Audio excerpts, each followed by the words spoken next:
Be alone. It's okay to be alone.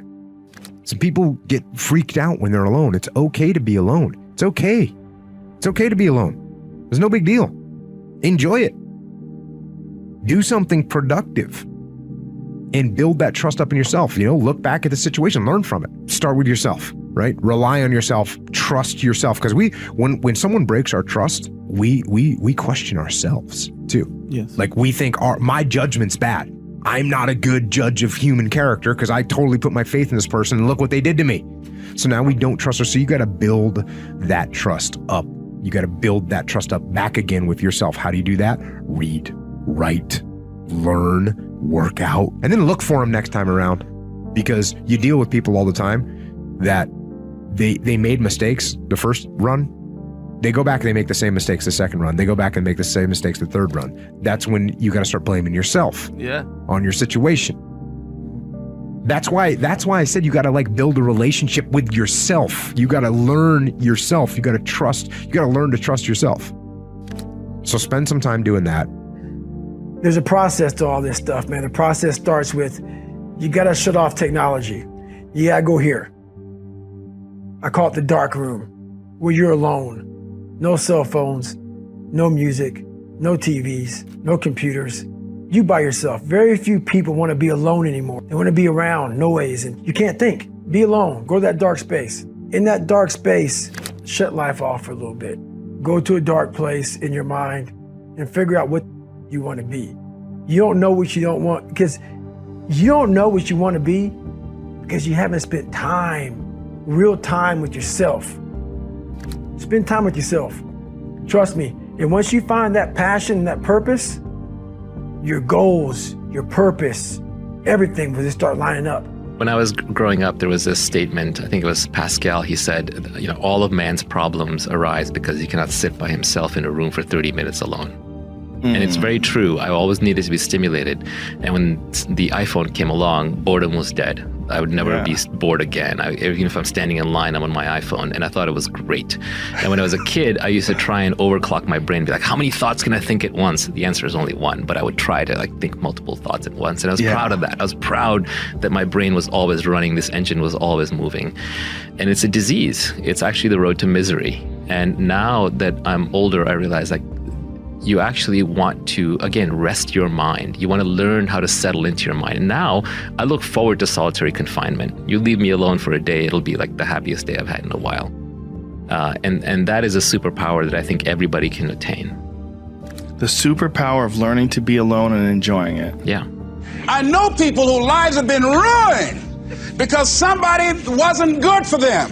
See, there's some people that aren't good for you. Hello?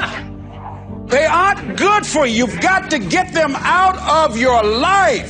See, a lot of people put up with a lot of foolishness because they don't want to die by themselves.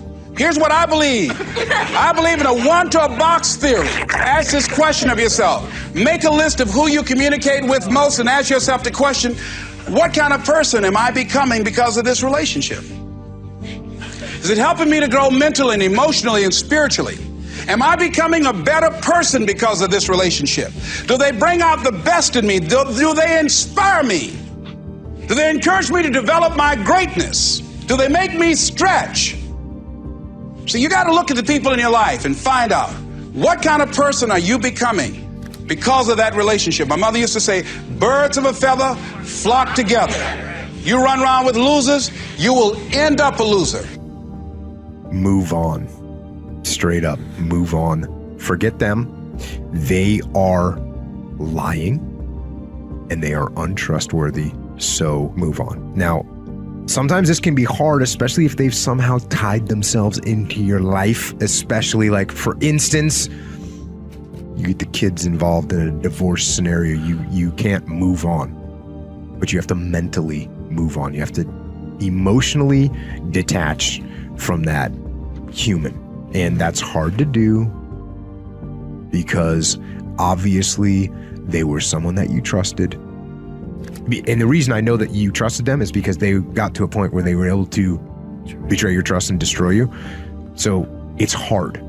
But the fact that you trusted them, the fact that you had that relationship, that's even more reason to walk away. It's even more reason to move on. You got to see them for what they are. That person is not who you thought they were. The idea that this person was a trustworthy, faithful companion is not true. It is not true. That person does not exist. They didn't exist and they don't exist. It was in your head. It was in your head that this person was trustworthy and they were everything you wanted them to be and they were a faithful companion. That is a lie. They are not that person. They've proved it by their actions. So move on, and at the risk of sounding callous, get over it. Do not dwell on what it was. And don't dwell on what it could have been. You hear when guys go through bad breakups? Don't dwell on that. Deal with what it is right now, what that person is.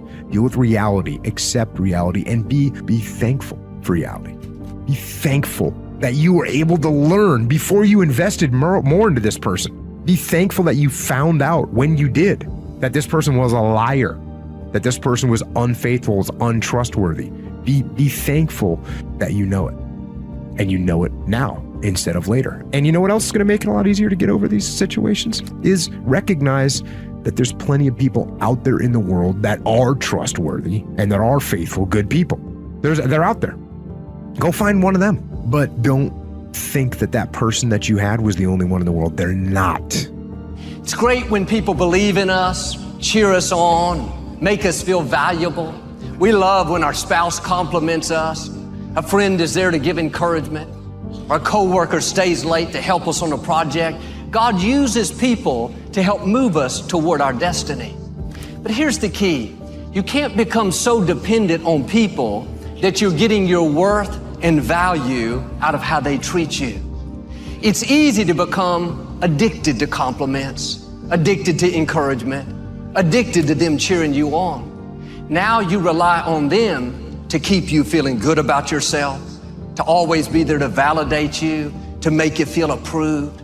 Like a drug, if they don't keep you fixed, meet all your expectations, you get discouraged, feel inferior, work overtime to try to win their approval. The problem is you're trying to get from people what only God can give. Your worth, your value doesn't come from another person, it comes from your Creator. And if you rely on people, you'll be disappointed. People will let you down. People will get busy and not be there when you need it. Sometimes people will even turn on you.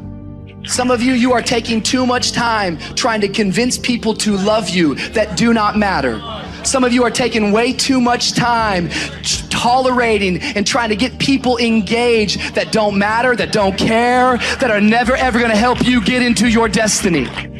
I felt like saying to you this week, if somebody can walk away from your life, let them walk away. You shouldn't have to convince anybody to love you. If they can walk, let them go. If they leave you, it means they're not attached to your future.